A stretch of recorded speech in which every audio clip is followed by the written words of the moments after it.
Hello दोस्तों, नमस्ते, राम राम। आज हम फिर आपके लिए एक और बढ़िया सी कहानी लेके आए हैं, जो एक लालच में आकर एक कुम्हार ने अपने ही बेटे को मार दिया। तो आप ये कहानी पूरा ज़रूर सुनना, आपको अच्छी लगेगी, मैं इसकी गारंटी लेता हूँ। चलिए फिर तो वक्त न गंवाते हुए इनको शुरू करते हैं। क्या हुआ दोस्तों कि एक गांव में एक कुम्हार रहता था। कुम्हार जो मटकी वगैरह बनाते हैं ना, वो कुम्हार रहता था। और कुम्हार है तो आप सोच सकते हो बहुत ही गरीब स्थिति में जो उनका गुजर बसर चल रहा था। बहुत ही गरीब स्थिति थी उनकी। वो अपने काम में मस्त था। उनका एक बेटा था छोटा सा, जो बहुत ही होशियार था। वो भी पापा के साथ में अपना काम बटाता था और इसी तरह उनकी जो है ज़िंदगी चल रही थी। इसी बीच में क्या हुआ कि एक बार उनके गांव का एक बहुत ही धनी महाजन सेठ जो बोलते हैं ना, वो उनके पास में आए और उनके साथ में एक बात शेयर की कि भाई, मैंने एक बहुत ही जो रेतीला जो होता है ना, जगह जहाँ पर कोई आता जाता नहीं है, रास्ता बहुत ही कठिन होता है, उस रास्ते पर कोई खाने पीने की ठहरने की कोई जगह नहीं थी। इसीलिए उस सेठ ने बोला कि मैं वहाँ पर एक धर्मशाला बनाने जा रहा हूँ, जिसकी देख रेख के लिए मुझे तुम्हारी ज़रूरत है और तुम वो काम कर सकते हो, मुझे विश्वास है, क्योंकि उसमें मेहनत भी है और ईमानदार भी होना चाहिए। जो कि उस कुमार की उस गांव में बहुत पेट जमी हुई थी कि भाई ये कुमार बहुत ही मेहनती और बहुत ही अच्छा आदमी है, जो गांव में हर आदमी की पेट जैसी होती है उनकी भी अच्छी पेट थी, बहुत ही अच्छा आदमी था। इसीलिए मैं आपके पास आया हूँ। तो उस कुमार ने बोला, सेठ जी मेरे लिए तो मेरा यही काम मेरा अच्छा है, इसी से मेरा गुजर बसर हो जाता है, मुझे वहाँ जाने की क्या ज़रूरत है, और फिर मैं खाऊंगा कमाऊंगा क्या, कैसे मेरा पेट पलेगा, बच्चा पलेगा। तो उस सेठ ने बोला कि आप बस चलने की तैयारी करो, बाकी जो बातें हैं उसकी टेंशन मैं करूँगा। आपको वक्त दो वक्त रोटी मिलेगी, आपको वहाँ ठहरने के लिए जगह मिलेगी और उसके साथ में आपको महीने का जो है पेमेंट भी दिया जाएगा, जो तनख्वाह होती है वो आपको दिया जाएगी। बस आप काम पर चलने की तैयारी करो। तो भाई कुमार ने सोचा, मुझे तो रास नहीं आता है, फिर भी मैं मेरे बीवी बच्चों से पूछ लेता हूँ और दो चार आदमियों से भी बातचीत कर लेता हूँ। अच्छा, अगर रिस्पांस आया तो मैं आपको जवाब दे दूंगा। शेर ने बोला, कोई नहीं, एक दो दिन टाइम ले लो, आप सोच समझ कर जवाब दे देना, मगर आपके हित का ही काम है, बढ़िया रहेगा, आप ये कर सकते हो और आपका जीवन अच्छे से चलेगा। फिर वो एक दो आदमी से बातें भी की, घर से भी पूछा। तो भाई कहीं ना कहीं उनको लग रहा था कि भाई हाँ ठीक ही है, पैसा मिल रहा है, रहने के लिए जगह है, खाने के लिए दे रहे हैं और ये सब काम अपने को करने की ज़रूरत नहीं पड़ेगी। तो फिर उसने मन में ठान लिया कि चलो सेठ जी की बात रख लेते हैं। फिर दो दिन बाद में वो सेठ जी आए और उनको साथ लेकर चले गए। ऐसा करते करते समय गुजरता गया और वहाँ पर जो है ना दोस्तों, रास्ता जो था ऐसी जगह पे था जहाँ पर आने जाने वाले जो व्यापारी लोग होते थे ना, जो पुराने, बहुत ही पुराने समय की बात है ये, जो घोड़े गाड़ी पर आते थे, ऊँट पे आते थे, पैदल आते थे, उस रास्ते पर उन्होंने जो वो है अपनी धर्मशाला बना रखी थी। तो वहाँ पर आकर वो ठहरते थे, रात भर खाना खाते थे वहीं पर, और वो कुछ उनको देने की भी कोशिश करते, जैसे आज की टाइम में हम जिसे टिप बोलते हैं। तो कुमार इतना ईमानदार था कि उसने वो भी लेने से मना कर दिया। बोला, नहीं भाई, मुझे तो सेठ जी से तनख्वाह मिल रही है, मुझे इन पैसों की ज़रूरत नहीं है, आप बस आओ और ठहरो, खाओ पियो, आराम से रहो, कोई दिक्कत नहीं है। मैं तो मेरे सेठ जी की जो है आज्ञा का पालन कर रहा हूँ, उनका जो हुक्म बजा रहा हूँ। ऐसा करते करते समय गुजरता गया और उनकी जो पेट है, चारों तरफ जो गांव थे उन गांवों में भी उनकी पेट धीरे धीरे अच्छी बढ़ने लगी कि भाई वहाँ पर जाकर अगर आप ठहरोगे तो आपको कोई दिक्कत नहीं आएगी, ना चोरी होने का डर है, ना कोई लूट मार का डर है, और घर की तरह वहाँ पर आपको ठहरने के लिए मिलेगा। और ठहर जाते थे। अब धीरे धीरे समय गुजरता गया और एक दिन क्या होता है कि दोनों पति और पत्नी के बीच में जो आपस में बातें करते हैं, और एक सेठ और सेठानी वहाँ पर आते हैं रुकने के लिए, जो कि उनके पास बहुत सारा धन था और दिखने में भी बहुत अमीर लग रहे थे। तो उन सेठ और सेठानी ने जब उनके बच्चे को देखा तो उसका बच्चा भी जो है ना, कुम्हार का जो काम होता है ना, वो वहीं पर उन्होंने बना रखा था। तो वो भी बच्चा धीरे धीरे जो है छोटे छोटे दीपक और छोटे छोटे आइटम बनाने लगा था। तो क्या होता है कि जिस सोने की जो जानकारी होती है वो ज्वेलरी को हो जाती है, उसी तरह काम जो करने वाले की जो जानकारी होती है वो सेठ को हो जाती है कि भाई ये बच्चा जो है ना आगे जाके बहुत बड़ा आदमी बनेगा, मेहनती बनेगा, और आज की तारीख में भी ये इतना काम कर रहा है तो आगे ये बच्चा बहुत सारा काम कर सकता है। ऐसा सोचते हुए उस सेठ ने सुबह जब उठे, रात में आपस में बातें की, और सुबह जब उठे तो वो उस बातें उनके साथ में शेयर की उन कुमार के साथ में। कुमार ने बोला, अरे नहीं नहीं सेठ जी, हमारे लिए ये सब ठीक नहीं है। मेरा तो एक ही बेटा है और मैं आप इस बेटे को आपके साथ भेज दूंगा तो मैं फिर क्या करूंगा, और मुझे क्या करने की ज़रूरत है, मैं तो इस बच्चे के लिए ही कमा रहा हूँ। तो सेठ ने बोला, बच्चा मेरे साथ चलने से तुम्हारा जो है नुकसान नहीं होगा, बल्कि आज जैसा मैं अमीर बना हूँ, मेरे पास इतनी हवेलियाँ हैं, उसी तरह तुम्हारा बच्चा भी बहुत बड़ा सेठ बनेगा और तुम्हारी भी एक नहीं 10-10 हवेलियाँ होगी। एक बार सोच के देखो, तुम्हारे पास भी कितना सारा धन होगा, तुम्हें कमाने की फिर ज़रूरत नहीं रहेगी, इतना तुम्हारा बेटा कमा लेगा। और बच्चा जब विदेश जाएगा, आगे बढ़ेगा, तो तुम्हारा ही भला होगा, तुम्हारा ही नाम होगा, लोगों में तुम्हारी वाहवाही होगी। और इसको जो है आगे बढ़ाने की जिम्मेवारी मैं लेता हूँ। धीरे धीरे मैं इनको काम सिखा के इनको जो है अलग इनके दुकान खुलवा के दे दूँगा, पैसा मैं लगा लूँगा, इनका जो प्रॉफिट होगा वो हम आधा आधा कर लेंगे। इस तरह तुम्हारे बेटे का नाम होगा, मेरी बात मान लो। तो कहीं ना कहीं सेठ और सेठानी को नहीं, कुमार और कुमारनी को लगा कि क्या तो ठीक ही रहे हैं, मन दोहरा मन मना उनका, मगर कहीं ना कहीं पैसा जो आता है तो मन बदल ही जाता है। और जो ऊँचे ऊँचे उन्होंने ख्वाब बताए, जो हवेली पैसे वाला गहनों वाला, तो उन्होंने हामी भर ली। और अब उस बेटे को सुबह जब हुआ तो सेठ जी को उन्होंने सौंप दिया। सेठ जी उस बच्चे को लेकर चले गए विदेश। फिर धीरे धीरे समय गुजरा और नए नए यात्री आने लगे। एक दिन एक पति पत्नी जो थे घर से बिना बताए वहाँ पर आकर ठहर गए, और उन्होंने कुमार को भी बता दिया कि भाई मैं यहाँ पर एक रात तो रुक सकता हूँ क्या, मैं घर से बिना बता के भाग कर यहाँ पर आए हैं ये यात्रा करने के लिए, तो आप है ना किसी को बोलना मत, और एक रात के लिए हमें यहाँ पर ठहरा दीजिए। आपका जो दूसरा रूम होगा हम उसमें ठहर लेंगे, और हमें आपकी जगह पे यहाँ पर पनाह दे दीजिए। तो कुमार तो भला आदमी था ही, बस उनका तो काम ही था। इतना रिक्वेस्ट करते ही कुमार का मन पसीज गया और उन्होंने बोल दिया, कोई बात नहीं, आप ठहर जाओ। फिर समय समय रात गुजरी, आधी रात हुई और दोनों पति और पत्नी को, कुमार और कुमारनी को, नींद नहीं आ रही थी। नींद न आने की वजह थी कि उनके मन में अब जो लालच ने है अपना जो मुकाम बनाना शुरू कर दिया था। धीरे धीरे कुमार ने अपनी बीवी से बोला कि आप सो क्यों नहीं रहे हो। तो उन्होंने बोला कि क्या मेरे दिमाग में चल रहा है वो ही आपके दिमाग में भी चल रहा है।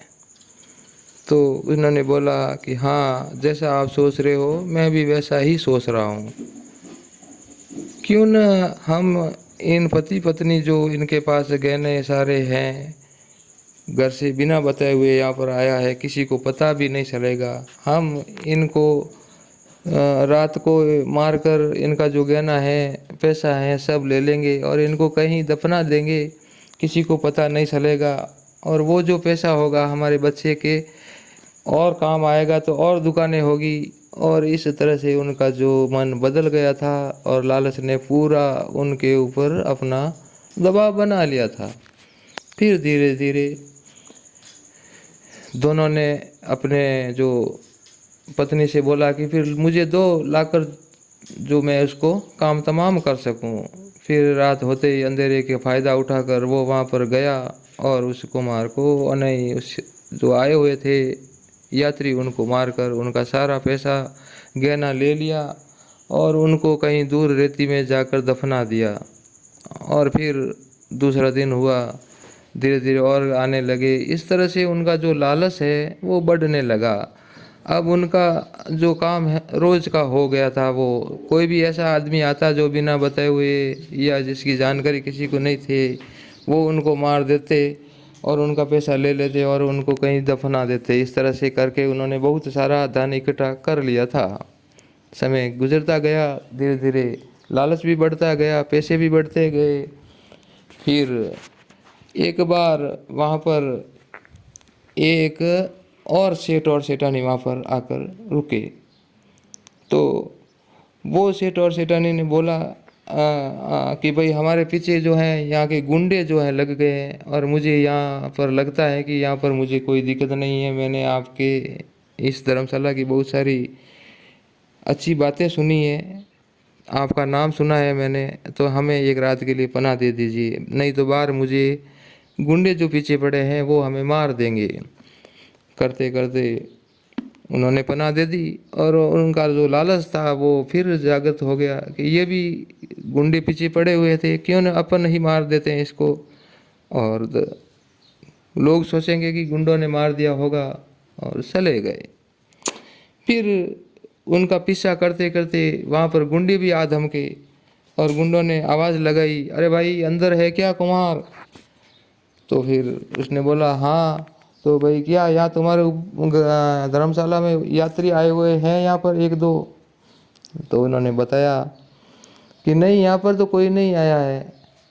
तो फिर उस जो गुंडे थे उन्होंने बताया कि भाई अगर यहाँ पर हो भी जाते तो भी इस धर्मशाला की इतनी पेट है कि हम यहाँ पर डाका नहीं डालते।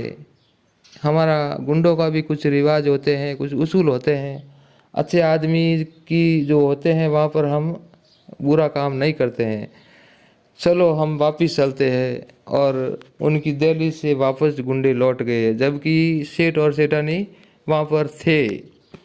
फिर रात हुई और वापिस वही उनका काम, सेठानी लाकर दो मुझे हथियार, मैं उसको मार दूं और पैसा लेके आ जाता हूँ।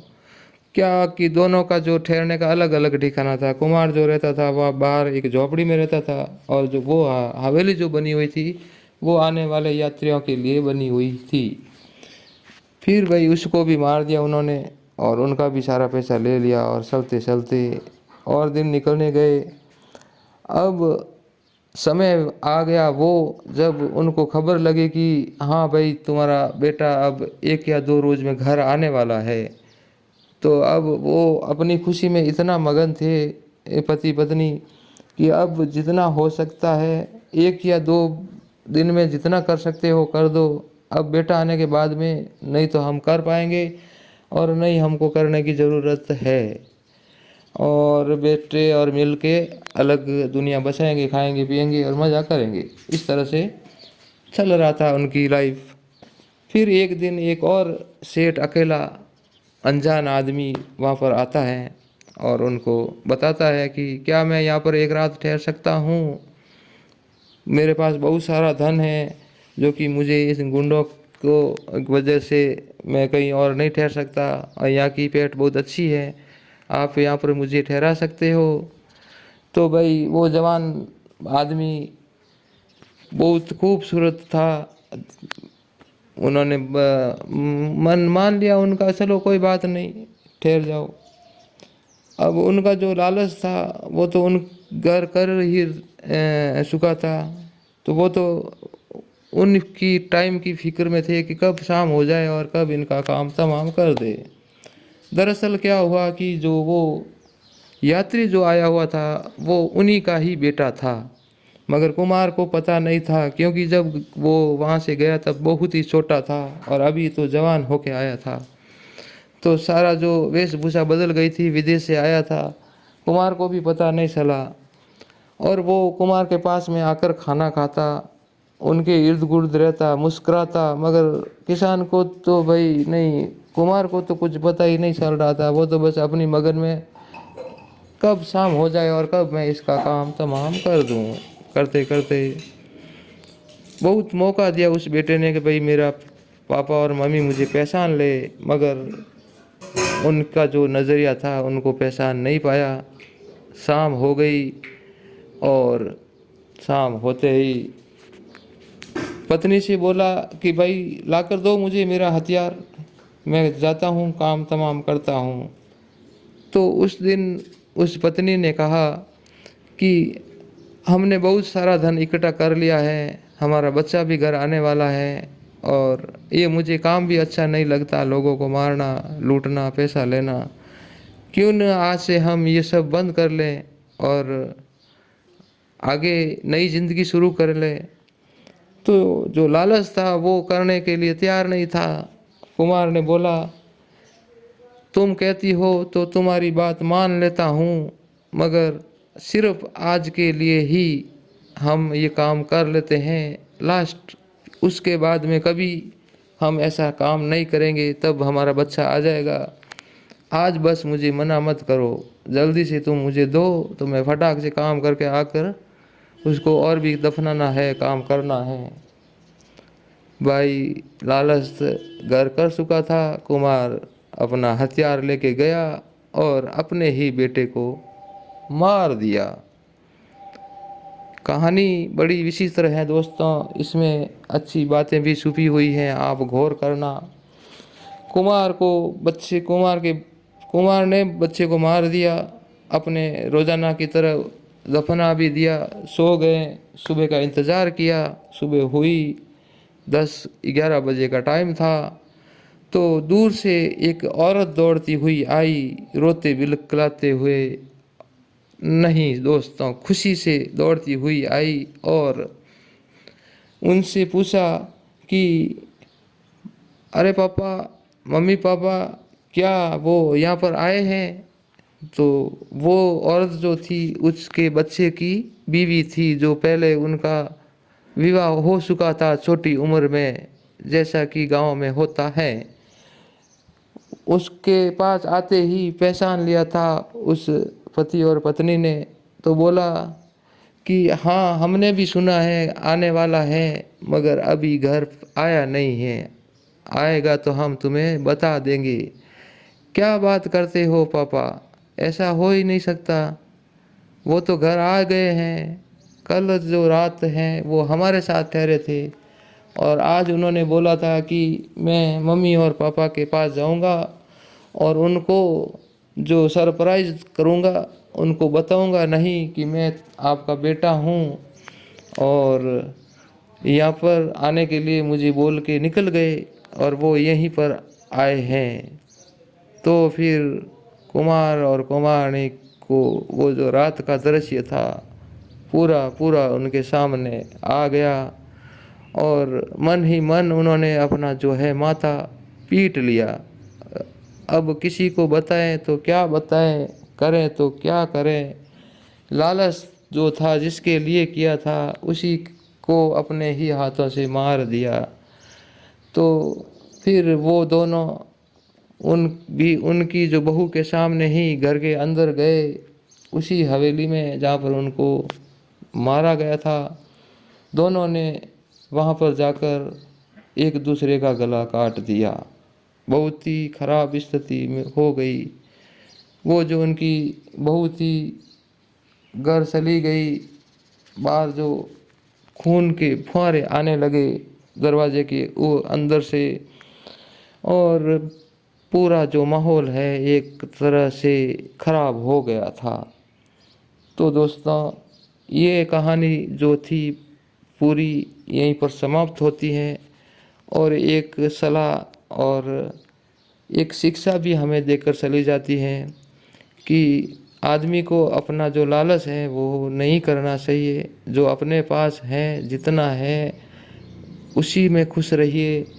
और अगर ज़्यादा करना भी है तो अपने बलबूते पर कीजिए, अच्छी कमाई कीजिए, अच्छा काम कीजिए, न कि बुरे कामों से धन कमाए, बुरा काम करें, बुरी संगत करें। बुरे कामों का नतीजा आपके सामने है। तो मेरी यही गुजारिश है आप सभी से कि इस कहानी को आप अपने फ्रेंड्स, दोस्तों के साथ में और परिवार के साथ में ज़रूर शेयर करें। अगर आपको अच्छी लगी है तो एक अच्छा कमेंट करके ज़रूर जाए। और आगे भी आपको अगर ऐसी कहानियाँ और चाहिए तो ये भी हमें ज़रूर बताएं। इसमें और क्या अच्छा आपको लगा वो भी आप ज़रूर बताइए। और मिलते हैं एक और नई कहानी के साथ में। तब तक भगवान करे आपका दिन शुभ हो। बाय बाय दोस्तों, बाय बाय। और आपसे एक रिक्वेस्ट है, हमारी सपोर्ट आप ज़रूर कुछ कहना करें। चाहोगे? धन्यवाद। हमारे चैनल को लाइक करो, शेयर करो, कमेंट करो एंड सब्सक्राइब करो। और ज्यादा से ज्यादा शेयर करो। और